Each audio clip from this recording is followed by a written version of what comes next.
Dios me los bendiga, mis hermanos. Quiero hablar un poquito sobre la palabra de Dios, ¿verdad?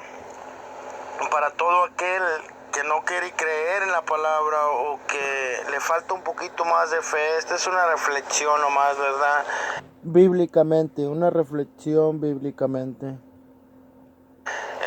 Si sabe un poco de la palabra, y si no, pues agarre un poco la Biblia. Agarre un poco la Biblia para que se desengañe usted que lo que está escrito en la palabra, lo que está escrito en la Biblia es palabra de Dios ¿verdad? Como ahora yo digo, o sea, en veces uno no tiene para la renta, no tiene nada y viene alguien que tiene, o sea, no tiene para la renta, no tiene económicamente o está pasando por un momento difícil o una enfermedad, o sea, no sé, ¿verdad? Cosas del mundo, cosas de la vida. Llega a una persona esas cosas, ¿verdad? Y entonces llegan esas cosas, esos problemas a la persona, y entonces alguien que conoce la palabra de Dios como yo, o sea, no conozco, o sea, el 100%, Pero sí sé que no tiene límite mi fe en Cristo Jesús, amén. No tiene límite mi fe. El 100% hasta no se trata de saber mucho, sino tener la fe exactamente en la palabra de Dios.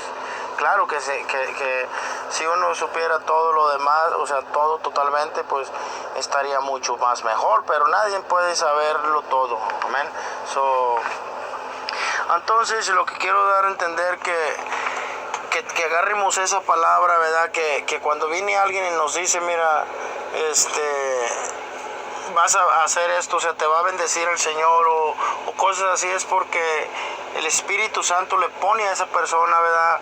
Que a través del Espíritu viene la bendición, o sea, uno se comunica con Dios y Dios los pone sobre el Espíritu para que nosotros hablemos sobre la bendición y aquel lo crea, ¿verdad? Pero en veces, hermanos, que no lo creen, ¿verdad? Es difícil, ¿verdad? Porque es fe, no se trata de fe, no se trata o sea, de que tenga, ¿cómo se llama? Un suponer, o sea, no es un suponer ni es a ver al mirarlo pueda creerlo, no, se trata de tener nomás fe, ¿verdad?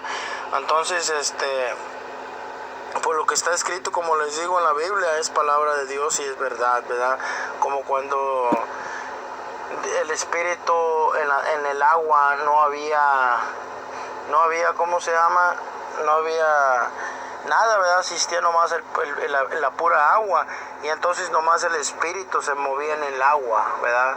Nomás el Espíritu no había nada, ¿verdad? Y entonces cuando llegó la palabra al agua, a la tierra, ¿verdad? Porque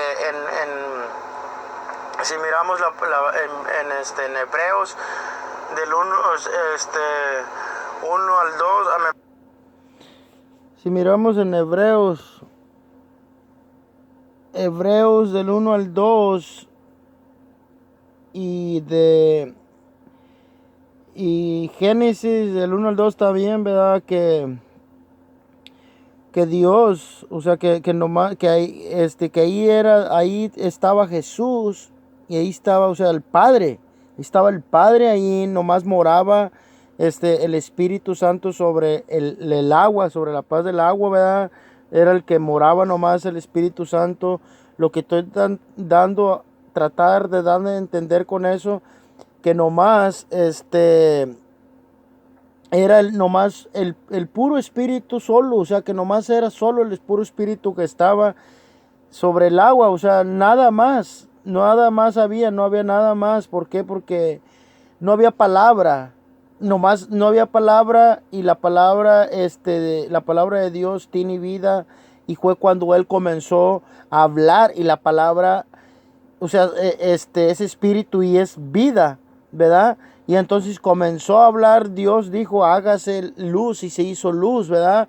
Es por eso que les estoy diciendo que cuando en veces que uno no tiene nada, se siente vacío, lo siente todo perdido, pero tenemos la palabra de Dios, que es lo más importante.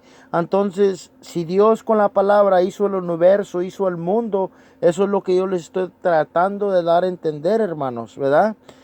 Que nomás si tenemos la palabra de Dios y que en veces todo lo miramos perdido, lo sentimos perdido, miramos que ya no hay solución, miramos que no hay remedio, ¿verdad? Ya no hay, o sea, no encontramos la salida. Eso es lo que estoy dando a entender, que la salida está en Jesús, ¿verdad? Que en su palabra, amén. En su palabra, Dios, ¿por qué? Porque es vida su palabra, es espíritu, es vida.